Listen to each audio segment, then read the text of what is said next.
Okay, so hello and welcome.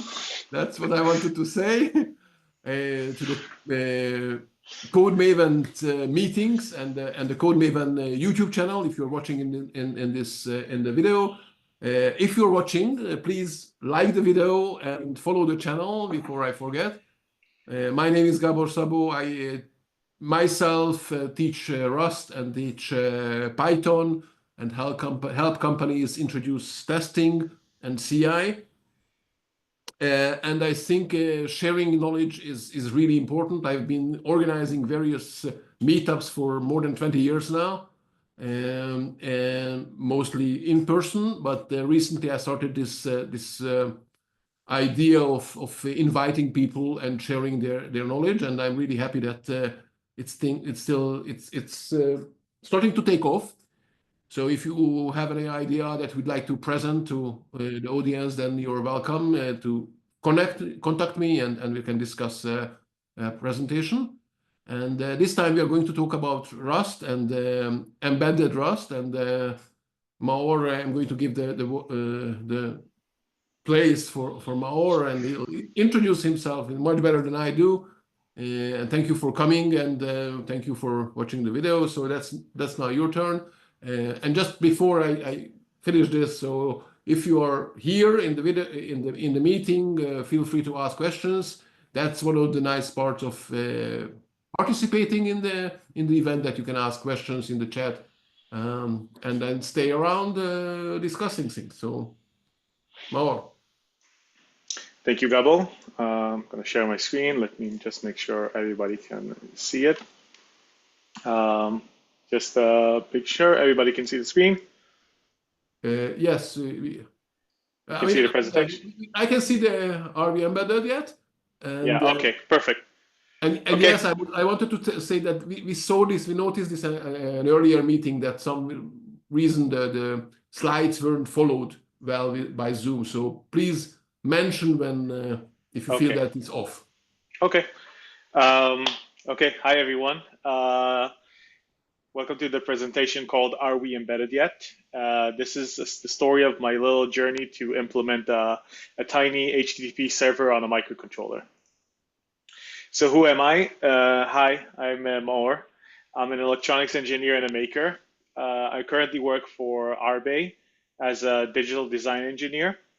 I've been doing embedded hardware design, logic design for the past 11 years, and I got interested in Rust, and I decided I want to try and add it to my toolbox of knowledge.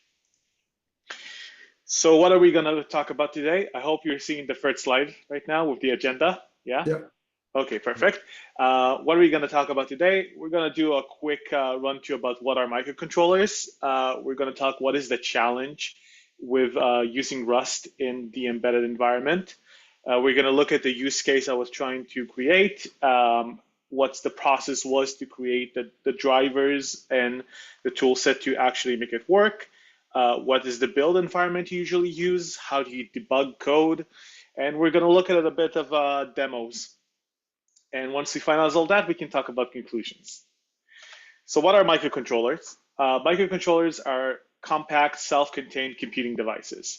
They consist of the processor, memory, peripherals, and sometimes specialized hardware to do specific things, like, for example, USB, control cameras, displays, and it's all integrated into one single chip. Usually we use microcontrollers when we need something to work as real-time operations. Most of the times you take a microcontroller and you run pure code on it without an operating system, running some kind of just while loop or an interrupt driven loop. So it will do actions depending on, for example, if a button is pressed. Or in other cases that are also super common, you use something called a real-time operating system, which lets you create somewhat something equivalent of threads. But they are very deterministic and you can know exactly when each one will run. They're usually also designed for low power consumption. So most of the things that use batteries would use microcontrollers.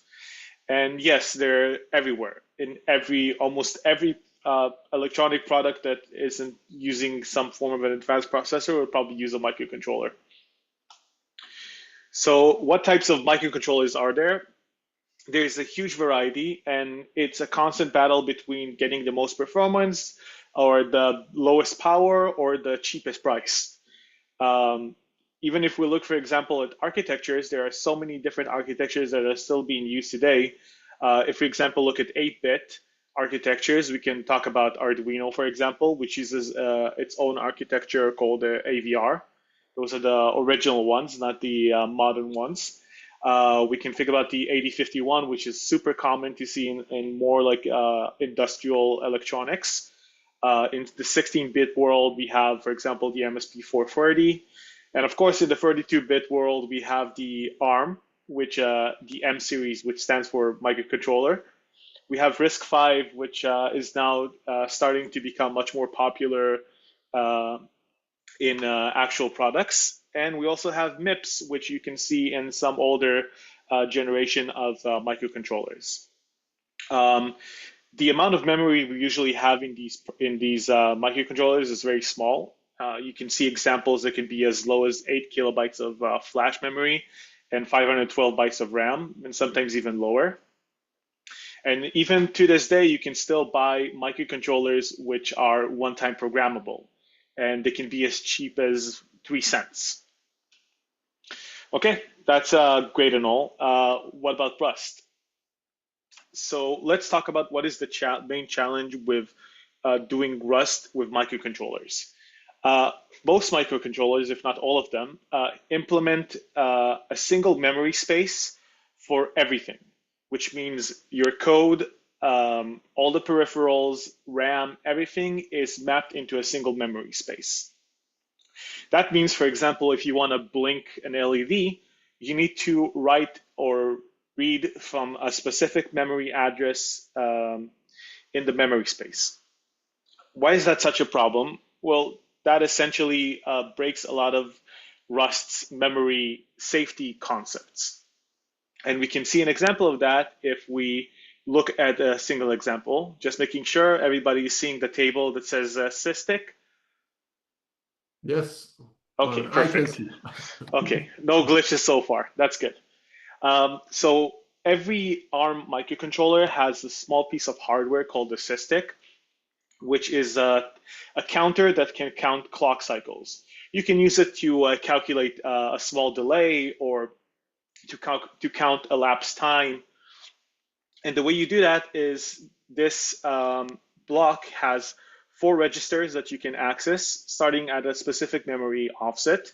And as you can see in this example, 3 of these registers are read-write registers, and one of them is a read-only register. So okay, let's try to implement it in Rust. So the first thing we do was say, okay, let's write this as a. It's not clicking. Is the what's going on? Oh, sorry, little glitch. So say, okay, let's implement it in Rust. So let's write a struct called SysTick, which has four fields, one for each one of these registers. The size is 32 bits, and we'll use a special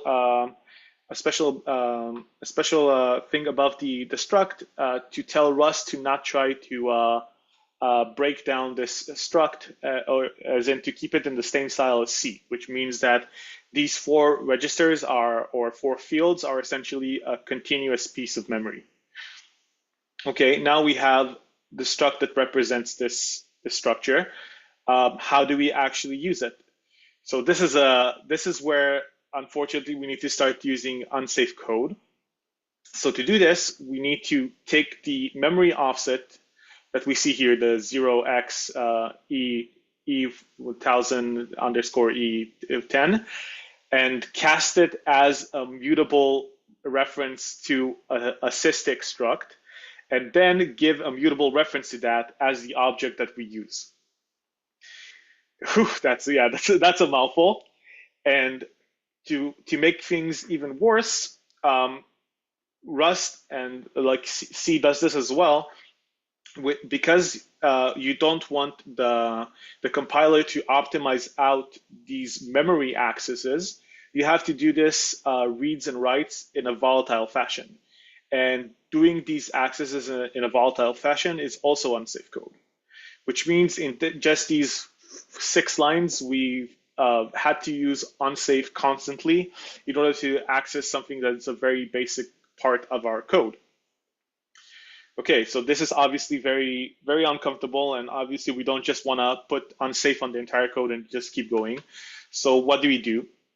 Well, one example that we can do is create a struct which holds a static reference, a static mutable reference to the actual register block, and hide all the unsafe operations behind functions that we present to the user. When we do it like this, it means that, as you can see here under the in the function called example usage, the user no longer has to write unsafe code, which means us as crate providers can handle and make sure that the unsafe side is perfect, and the user doesn't have to actually run unsafe code on its own. This is great and all, but what about the borrow checker? So we can look at it at the embedded C idea and say what we usually do in C is say, let's just make this a global variable. Let's hold a global struct with this thing we want to do. But the main thing is that when we write this in Rust, we're essentially writing a static mutable object. And to access static mutable things, it is an unsafe operation. So we got nowhere. So what do? The developers of the embedded Rust work group have thought of an idea of representing each one of the peripherals as a singleton, which means that you take the peripheral and you wrap it in an option. And when you want to use that peripheral, you essentially take it. And by taking it, the inner of the option becomes none, which means the next time someone will try to take it, you'll get a panic.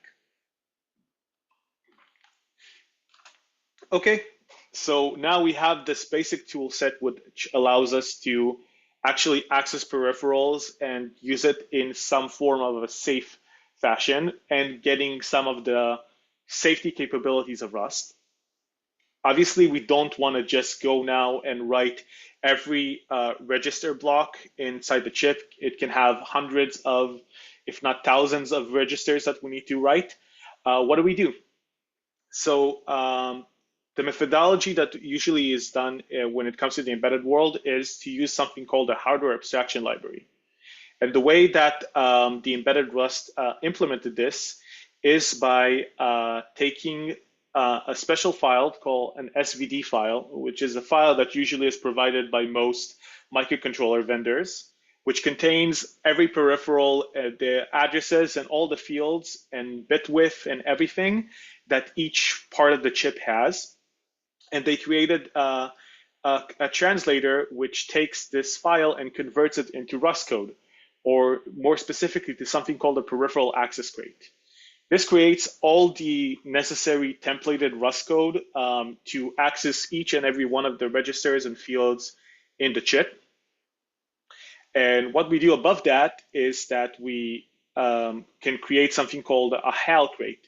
So a HAL crate allows us to, instead of using, for example, to read the sample from the ADC, where we'll have to write all these, like, I don't know, 15, 16 registers just to configure the ADC, we can create a function which allows us to initialize the ADC and underline it uses the peripheral access crate to do all the code. One more above that is something called a board crate. So for example, if we're using a specific PCB, which has, let's say, an LED connected to pin 8 of the microcontroller, you can describe that as an abstraction which says, this is the red LED on the board. And when you control that, you underline it goes and controls pin number 8 and blinks it. Obviously, this conversion part of the SVD, which saved a lot of time, is obviously written in Python. So let's talk about the use case that I was trying to make. So it seems like embedded Rust is going to be very interesting. So I wanted to see if I can get the three core values implemented in an actual embedded project. So I wanted, first of all, to see that reuse, which means that I can actually use cargo to save me from writing a lot of code blocks, which, again, working in the embedded C world, you find yourself copy and pasting because there is no actual ideal method of sharing code. One second. The second thing is size.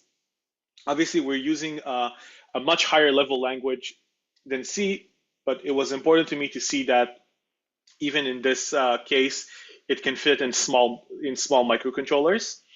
And the third thing is safety. I want to show that the Rust compiler helped me avoid any funny business. So what's the task? I'm trying to implement a web server on an STM32. Why do I want to do that?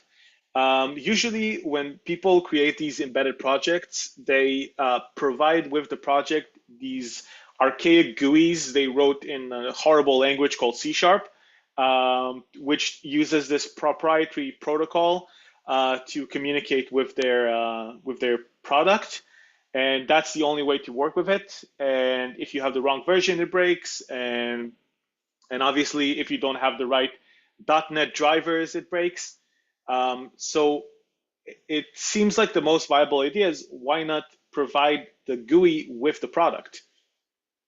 So let's try to do that. The main issue is, though, that the microcontroller, which you can see on the right on my finger, has no networking hardware. It has no file system support, and it only has 128 kilobytes of flash and 40 kilobytes of RAM. To top it all off, because this microcontroller is this small, what you usually do is you have to use something called no standard. So Rust provides a lot of utilities in its standard crates, and because these are usually rely on some other underlying like requirements of the operating system and sometimes can take a lot of space, we can't use that. So this strips a lot of basic things, such as even using Panic or using VEC. We can't use it without actually providing some additional resources that we need to add to our code. The biggest implication, though, is any crate that we want to use also has to support no standard mode. So how are we going to do this? We're going to use the USB interface of the microcontroller to essentially tell the computer that this is a USB to Ethernet dongle using something in the USB standard, which is called a CDC NCM. After the computer thinks that the connected device is an Ethernet device, we will add to the microcontroller a TCP/IP stack, which will let us send basic protocol messages through the USB interface. And finally, above that, we will create two sockets in the microcontroller. One is an HTTP socket, so we can serve the website and handle get and post requests from the client. And we'll also create a DHCP socket, which will allow the microcontroller to give the computer an IP address. Kind of like this. So each one of these gray cubes is a crate that I ended up using. And the blue ones are things I had to write.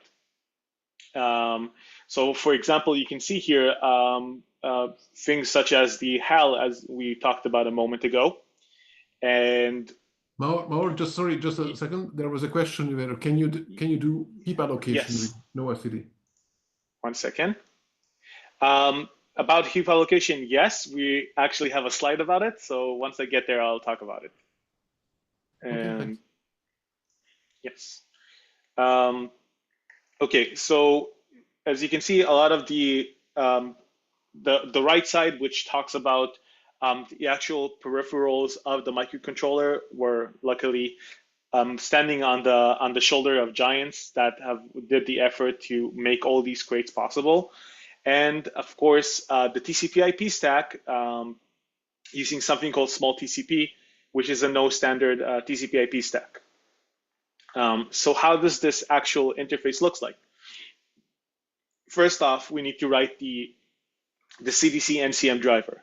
So this is something you take from the USB spec about how you're supposed to provide the computer the information of this is a CDC NCM device, what's its MAC address, what connections does it have. So that is the first phase. Afterwards, you will now start getting a data stream coming from the USB port.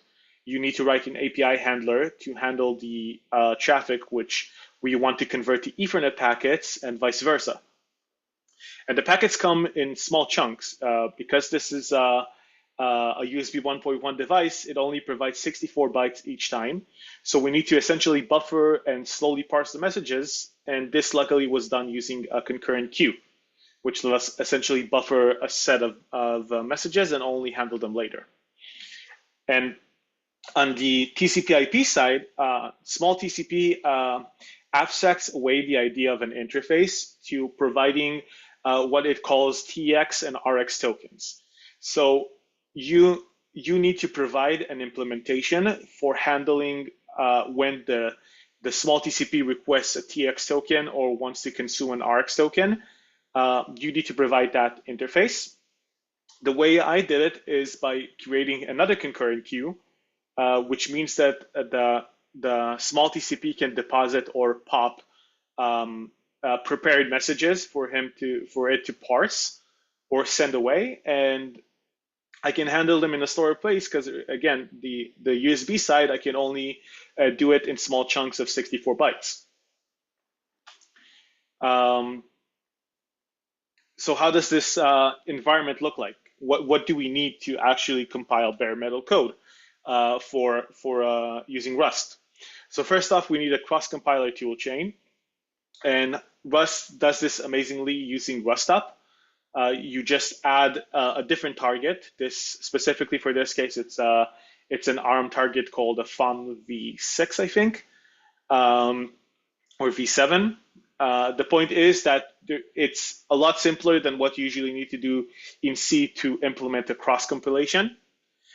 We need to provide a runtime, which if you didn't know, when you, for example, define a variable in C or in Rust, which has some initial value, let's say 7, some code has to run before your main code to actually prepare that variable to actually be the value you're expecting it to be.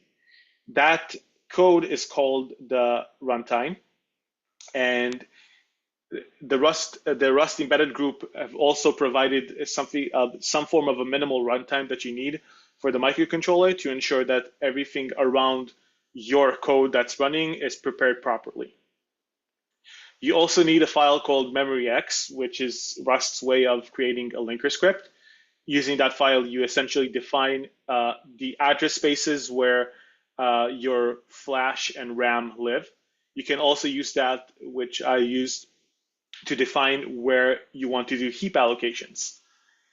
The next thing you need is a file called buildrs, which lets us force the Rust compiler to use the linker script we created.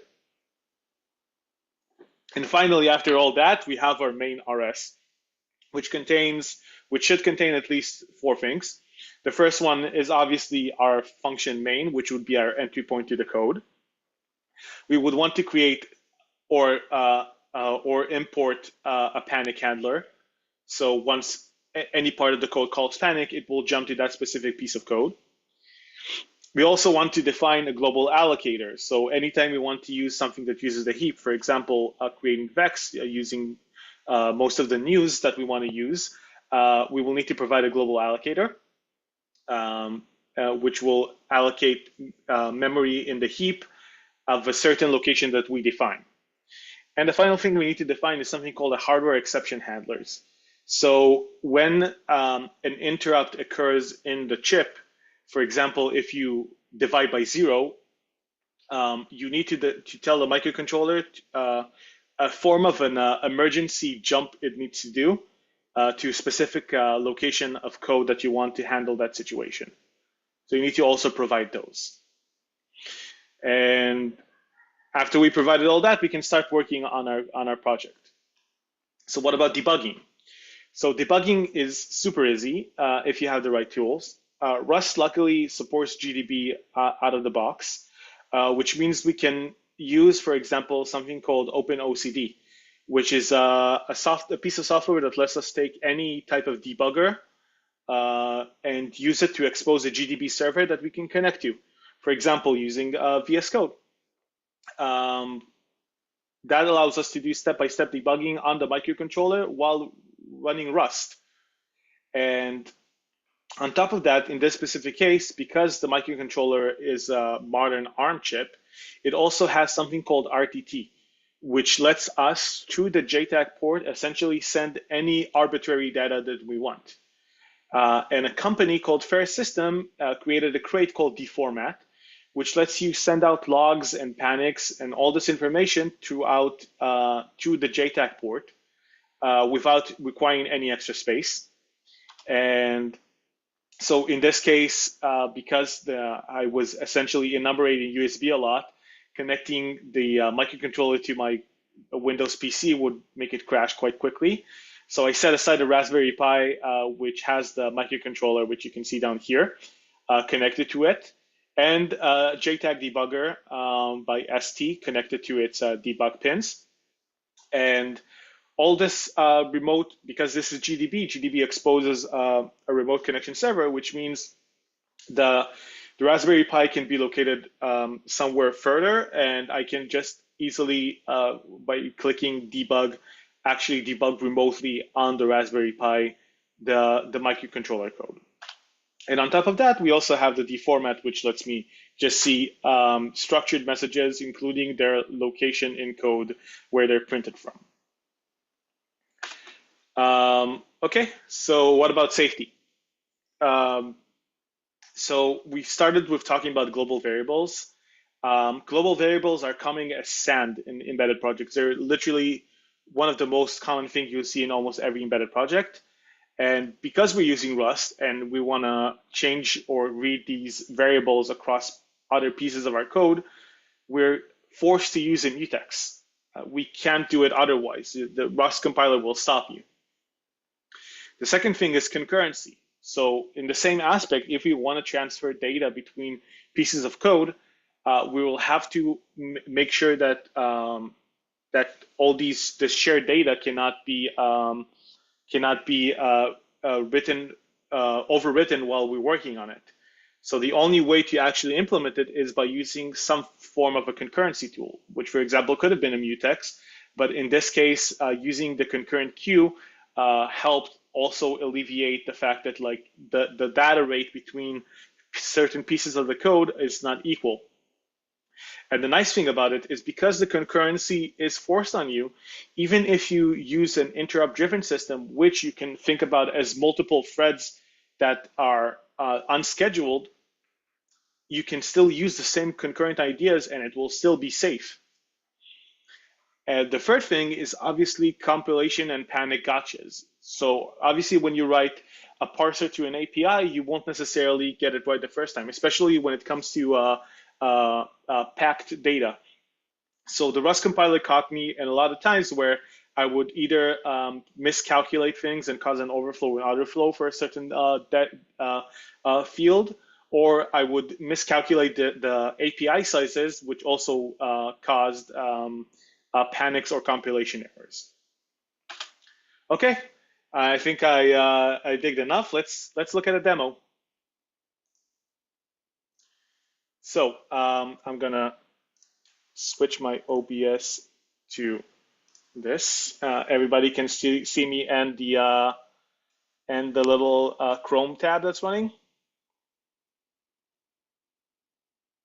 Gabo? Yeah, I can. Sorry. You can switch to speaker view. Everyone can switch to in the view section of. Okay, I'll hit that like this. Spotlight for everyone. Now can everyone see me? Yeah. Now it's Okay. better. Actually, yeah, that's what I should have done. Yeah. Okay, perfect. So what were we looking at right now? So on our little Chrome tab, we can see the website that was served by the microcontroller. It's right here on the bottom. You can see it right here. The the microcontroller served the website, and of course, oh, there we go, it's still alive, thank God. And it served the website, and in the website, there's also JavaScript code that constantly polls the microcontroller with GET requests. Using that, it pulls out the amount of loops per second the main while loop has done. And also the ADC is running and presenting us the current temperature of the microcontroller. So if I touch and apply pressure on the chip a bit, it should let the temperature rise up slightly. And we can also do it the other way using post requests. So for example, there's a little screen here, which I'm realizing you're not seeing, but I'm now picking a different color, and hopefully we can see on the screen. Of course, it doesn't work. I didn't praise the demo gods, so we're gonna give it another shot.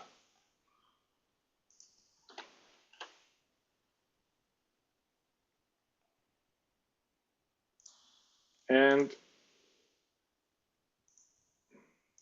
wow, the demo gods do not like me today.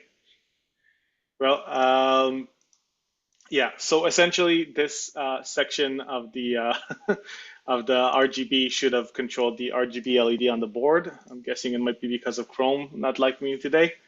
But trust me, it works.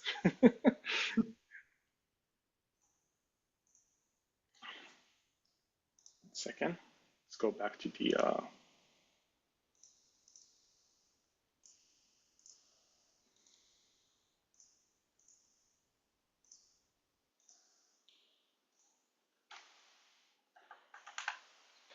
Okay. One important note I wanted to say about the this project. This ended up being 93K of flash used to make this project, where 6 kilobytes was the actual website. One nice trick that I did was by minifying and then gzipping the website. I don't know if you know, but you can send on the wire a gzipped website, like an HTML file, and the browser itself will unzip it and then display it for the client, which means you can really make a really small website quite compact and still provide it. And I ended up using 16 kilobytes of RAM for the heap to do all the message parsing and creating the HTML text that you need to serve. Well, the get and post requests, mostly handling them. Obviously, having a project that is pure Rust is great and all when you make a little hobbyist project or you're trying to make something from scratch, but life tends to be a bit more complicated than that. And a lot of times we would like to add just a little bit of Rust to our C code. But luckily, Rust has supported that from day one. That was one of the original things they did when they created the language. So Rust inherently supports using a foreign function interface to essentially call or be called by C code, for example. So that means that we can use our code to call other code that was written in C, or we can have some C base and have only the safe and optimized part or the newer parts of our code that we want to use in this big project written in Rust. One perfect example for that is on the ESP32, we have a crate called the ESP IDF SVC. So ESP provides something they call their IDF, which is a framework which contains free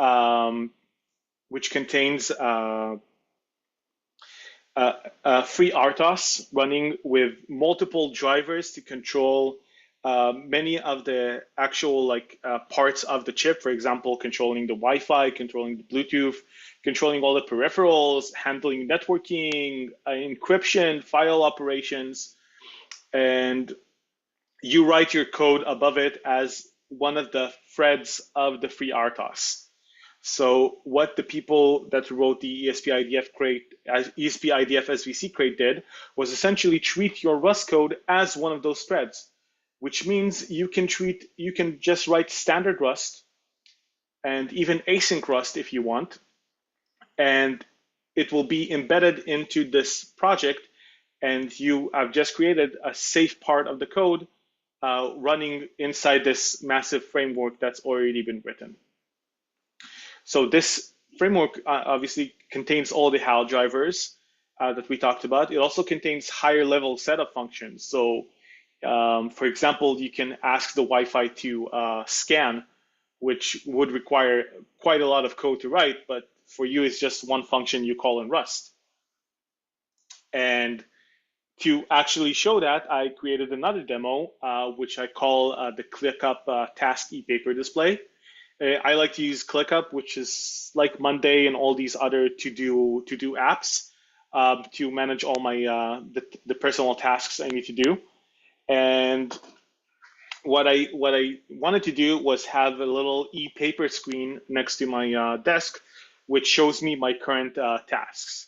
So the flow of the project is that the microcontroller connects to my home Wi-Fi, uses HTTPS to perform a GET request on the ClickUp API and get all my tasks. It then parses that information, uses Saturday JSON, because this is what comes back as JSON. It validates which of the tasks are late, and it adds a small indicator about it. We then use a hashing function to check if any of the data changed from the last time we checked it. And if it did, we create a new display layout on the ePaper display, and we send that frame buffer to the ePaper display. This project is, again, it's only maybe 6 or 7 tasks that we need to do, but in that we relied on so much code from the ESP-IDF crates and from the Rust side as well. For example, we'd had to use the Wi-Fi driver. We had to have the ESP-IDF provide certificates so we can do HTTPS properly. We had to use networking to do all the protocols. We had to use HTTP. We had to use SMTP to get the actual real time right now, a DHCP client to actually provide an IP address for the ESP32, SPI to control the screen, and to hold the previous hash, we also needed to use the non-volatile storage. And on the Rust side, obviously there's more crates as well. So we had to use VEX, which are part of the standard Rust. And we also used Saturday. And we used some tools to create the graphics, which is embedded graphics, and a driver which controls the ePaper display. And I can even, if I'll do a quick one of these, and I'll do a spotlight. So we can see all we needed is one microcontroller, which is one here, and obviously the display adapter board, and it just works.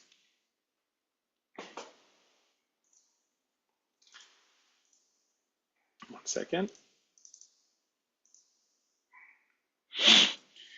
Okay, we had fun. Let's talk about conclusions. So great, we have made projects which are safe, they fit in microcontrollers, they're as fast as we want, really just zero cost abstractions, everything is great. But the question we wanted to ask was, are we embedded? So we need to talk about the small issues that we currently have in the industry, especially when it comes to embedded projects. So the first one is that embedded engineers are a really tough nut.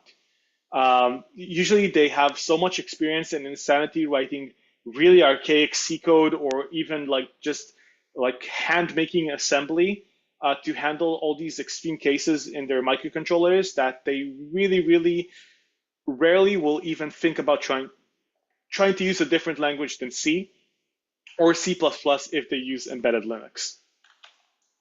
We also have, that rolls us to the second problem, which is the customer vendor problem.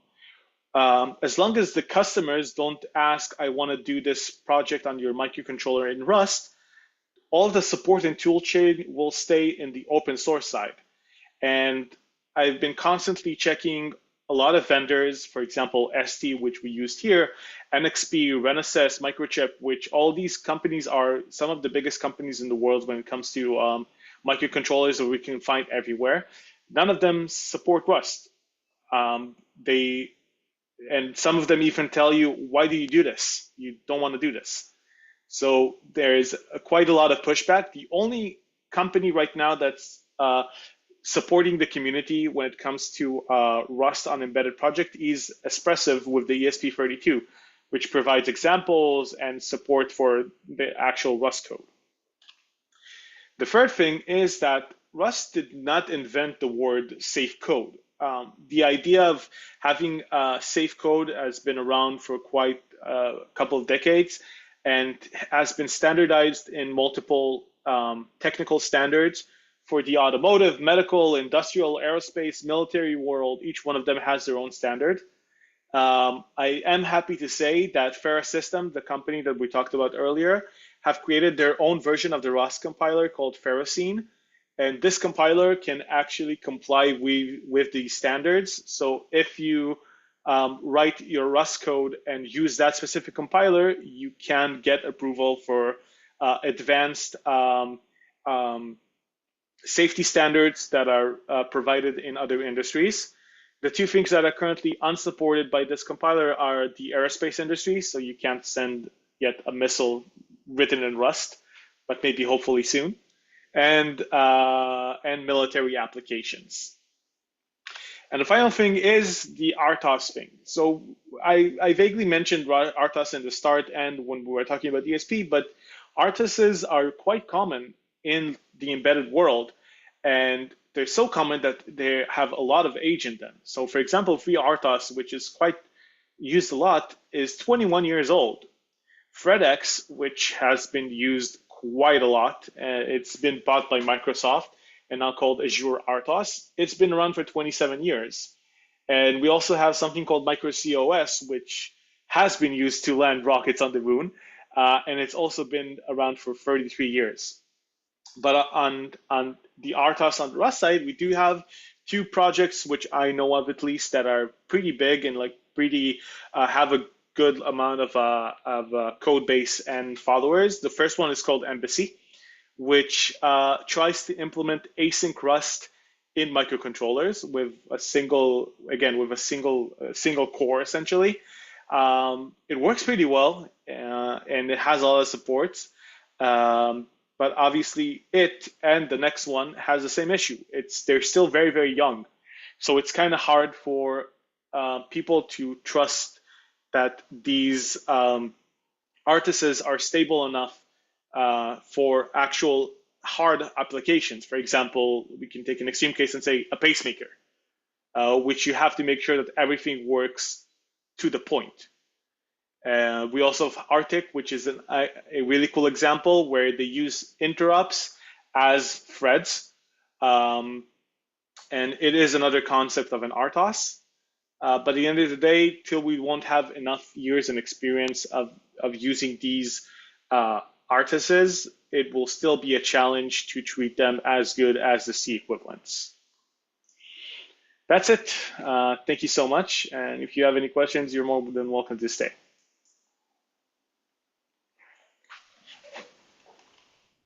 First of all, thank you.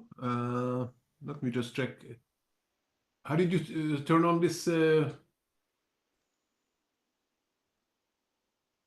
So the spotlight, how did you turn on the spotlight? Ah, right here. You right-click your, I believe you right-click your face and do spotlight for everyone. Okay. Okay, I can't find it now, but okay, I'll find it. Okay, anyway, thank you very much for this talk. If anyone has questions would like to ask now, please go ahead now still in the chat. Otherwise, we are going to finish the video, and then you can stay around and have a chat without needing to type. But it seems that people had enough questions already, and they are saying thank you. So thank you too. So Maor, thank you very much for this presentation. Hopefully Thank you for having me. hopefully the video will be. It's a pleasure, really. We already had a couple of these presentations and others. I really like it, and I hope that you'll give us more presentations like this and even more detailed ones. And anyone actually watching and listening, you would be welcome to offer your presentation. Talk to me. And those who watching the video, thank you, and please like the video and follow the channel. And see you next time. Bye bye.